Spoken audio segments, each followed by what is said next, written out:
どうもこんにちは、ギターショップトニークの小沢です。今回はシルバースカイについてやっていこうと思います。PRS の代表機種ですね、もう今や。そんなシルバースカイのですね、誕生の背景とか、コンセプトだったり、トーンだったり、演奏性の魅力や、これまでトニークで何本も販売してきたんですけども、その際に感じたことだったり、そういったところを解説して、最後はサウンドチェックもやっていこうと思います。もうシルバースカイ、トニークで取り扱いを始めたのは、SE シルバースカイの方は SE ディーラーの時からもちろん取り扱って、その時点でもかなり人気のある商品だったんですけども、2025年の1月からハイブリッドディーラーに昇格しまして、そこから、本家 US のシルバースカイ取り扱うようになったんですけども、やっぱり入荷してもうめちゃくちゃ良くて、もういろんな方がシルバースカイ気になってるんですよねみたいな話とかもすごいあって注目されてる製品だと思いますので、なぜこのモデルが愛されているのかやっていければいいなと思います。ということで本編へどうぞ。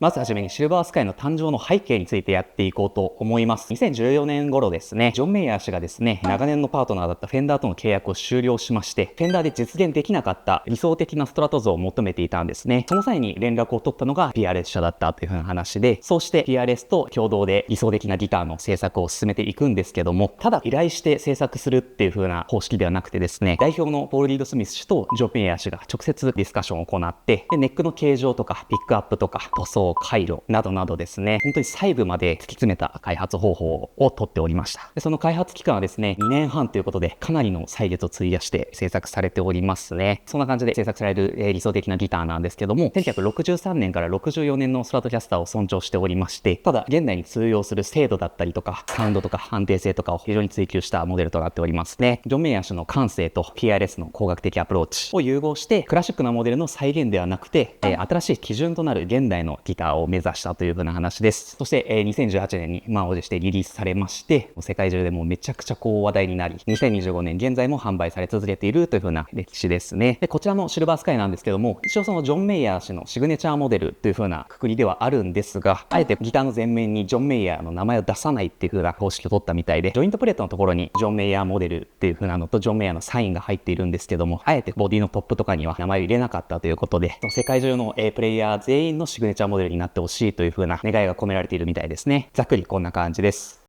続いてシルバースカイのスペックについて話していこうと思います。こちらのシルバースカイですね、先ほどもお伝えしたように1963年から64年のヴィンテージギターからインスパイアを受けておりまして、アルダーボディだったりとか 25.5 インチスケールとかボルトオンジョイントとかなどなどですね。ただボディに関して言いますと、このダブルカッタウェイのデザインではあるんですが、一連側のホーム部分ですね、ちょっとえぐられていることによってハイポジションへの調整を高めておりますね。細かい部分見ていきますと、ノブだったりピックガードだったりピックアップのカバーとかジャックプレートとか、そういったハードウェアも全てですね、自社で設計したオリジナルのものを、採用しておりますね。この PRS ならではのバードインレイですね。もともとモチーフにしたモデルがドットインレイのものなので、通常のバードインレイと比較すると若干小さくなってますね。こういったところもすごい細かいところをこだわってていいなと思います。そしてネックシェイプですね。1963年から64年のヴィンテージギターの形状を入念にリサーチして作り上げた 635JM というプロファイルを採用しております。あとはですね、フレットサイズ細めのものを採用していたりとか、あと指板 R ですね、7.25 インチ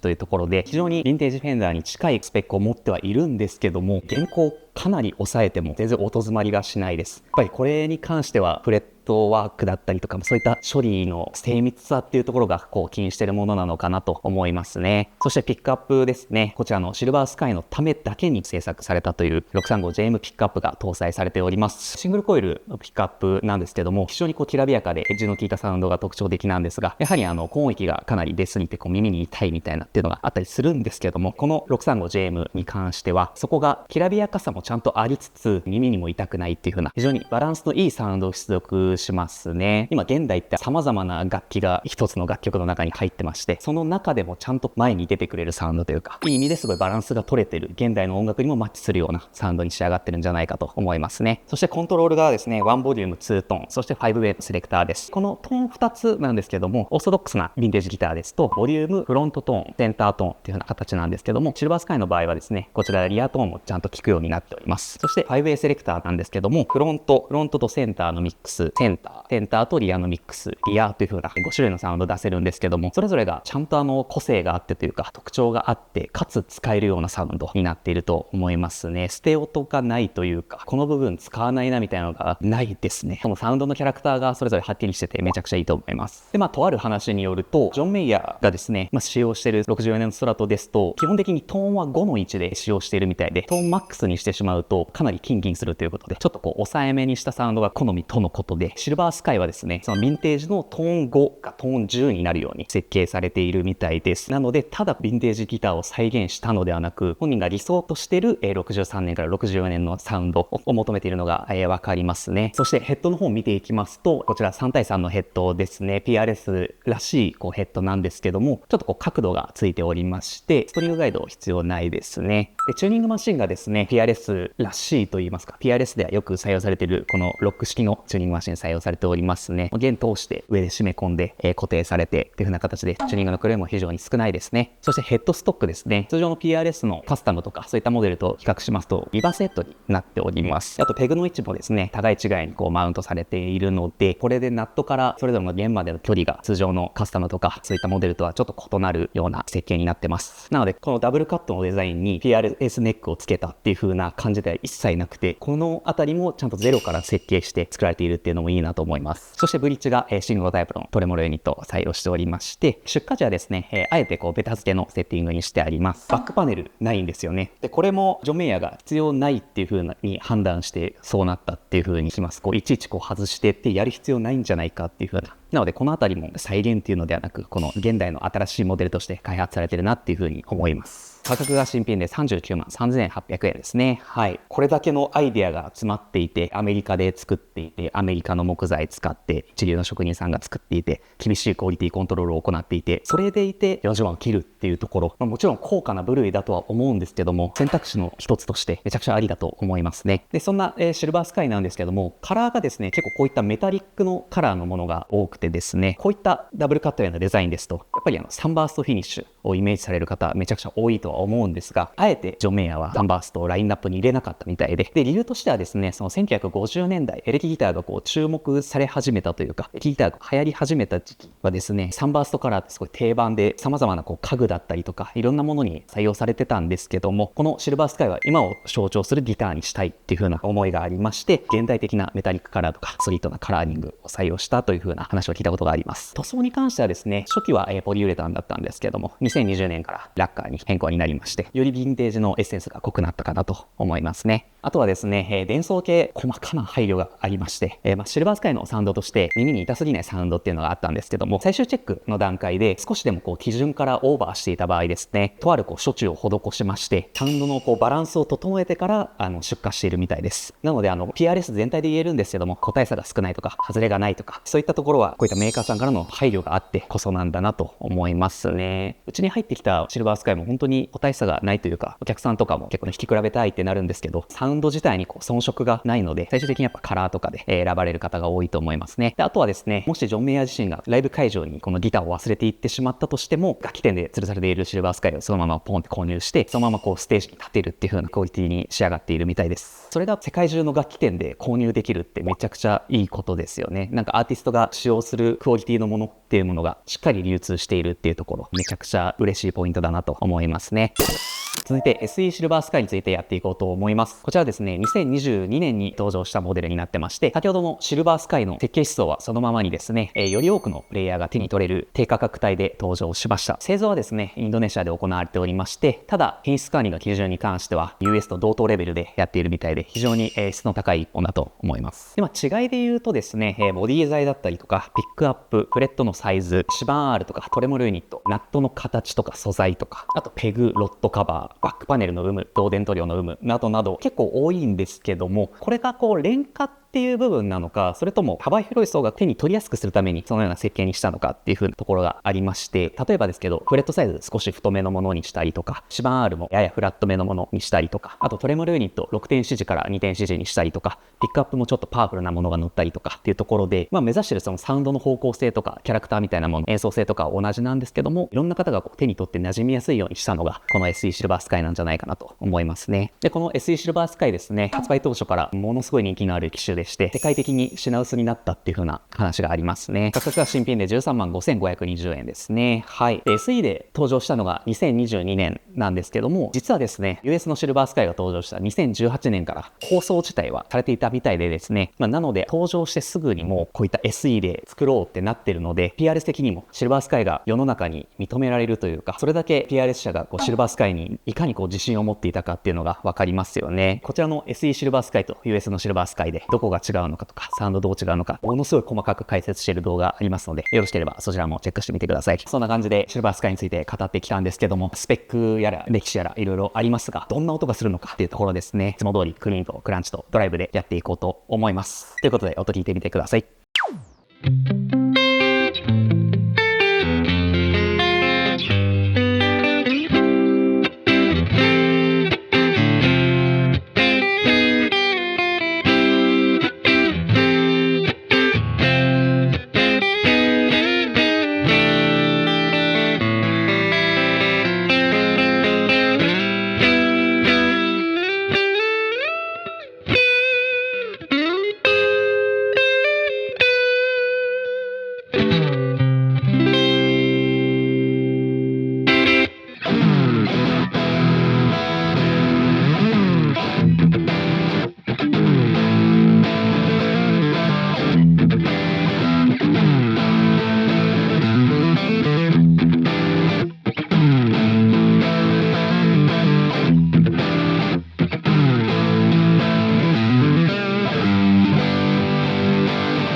ということで音聞いていただきました。いかがでしたでしょうか？全く新しいスタンダード機種といいますか、バランスのいいサウンドだったりとか、高い演奏性もありますし、サウンドバリエーションも豊富で、ヴィンテージギターのその良さと PRS の良さがすごい高い次元で融合しているんじゃないかなと思いますね。PRS って割と僕らバンドをやってた頃とかだとかなりハイゲインのプレイヤーの方というか、ハードコアとかメタルとかの方がカスタム使ってゴリゴリな感じでやったりみたいなっていうイメージがあったんですけども、このモデルが出たことによっていい意味でイメージが覆ったって方も多いんじゃないかなと思いますね。僕も2018年だとまだ黒沢楽器で働いてたので、その時にシルバースカイ入ってきてちょっと触ったりもしたんですが、めちゃくちゃ良かったなっていう印象がありますね。で、このシルバースカイはですね、PRS を探してる人とか、いいストラトを探してる人とか、そういった方も満足できる最高の一本だと思いますね。正直もう言うことないような感じのモデルではあるんですけども、PRS って常に最新が一番いいと言われているブランドなので、このシルバースカイが次どう進化していくのかっていうのが楽しみですね。めちゃくちゃ。おそらく今でもジョン・メイヤーとポールさんでいろいろとお話ししてるのかなとかも思ったりしますね。なので今後のシルバースカイの1年がめちゃくちゃ楽しみです。ということで皆様いかがでしたでしょうか？シルバースカイにまつわる話とか、買いましたとか何やらありましたらぜひぜひコメントしてみてください。ということで本編終わり。